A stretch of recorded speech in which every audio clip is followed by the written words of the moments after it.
Hi every one. ഇന്ന് ഞാൻ ഗോതമ്പ് പൊടി കൊണ്ട് അടയാണ് ഉണ്ടാക്കുന്നത്. ഇതിനെ ഒറോട്ടി എന്നും പറയും. പൊടിയിലേക്ക് 1/2 ടീസ്പൂൺ ഉപ്പ്, 1/2 ടീസ്പൂൺ ജീരകം ചതച്ചെടുത്തത് ചേർത്തൊന്ന് മിക്സ് ചെയ്യുക. ഇനിയും ഇതിലേക്ക് 1/2 കപ്പ് തേങ്ങയാണ് ചേർക്കുന്നത്.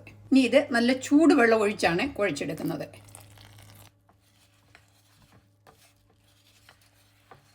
ഇത് ചപ്പാത്തിക്ക് കുഴയ്ക്കുന്നതിലും സ്വല്പം കൂടി മയമായിരിക്കണം. ഇനിയും ഇത് ഉണ്ടാക്കാൻ തുടങ്ങുകയാണ്. പാനിലേക്ക് ഞാൻ 1 ടീസ്പൂൺ നെയ്യാണ് ചേർക്കുന്നത്. ഇത് വെളിച്ചെണ്ണയിലും ഉണ്ടാക്കിയെടുക്കാം.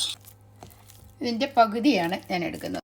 നമുക്കിത് കയ്യിൽ വെച്ച് തന്നെ ഇങ്ങനെ കുറച്ച് പരത്തിയെടുക്കാം. ഇത് ചട്ടിയിലേക്ക് ഇടുകയാണ്. കയ്യിൽ ഇങ്ങനെ ഒട്ടുന്നുണ്ടെന്ന് വരില്ല, സ്വല്പം വെള്ളമയം തൊട്ടാൽ മതി.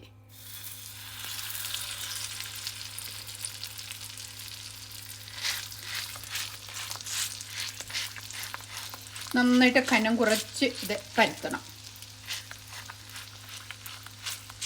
ഒരു അടപ്പിട്ട് മൂടി വെച്ച് വേവിക്കണം.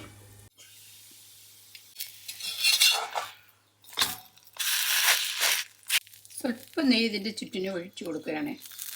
നെയ്യ് ചേർക്കുന്നതുകൊണ്ട് നല്ല ടേസ്റ്റായിരിക്കും.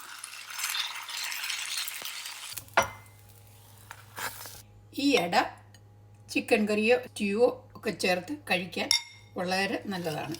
ചപ്പാത്തി ഉണ്ടാക്കുന്നതിന് പകരം ഇതുപോലെ ഉണ്ടാക്കിയെടുത്ത് എളുപ്പത്തിൽ കഴിക്കാം.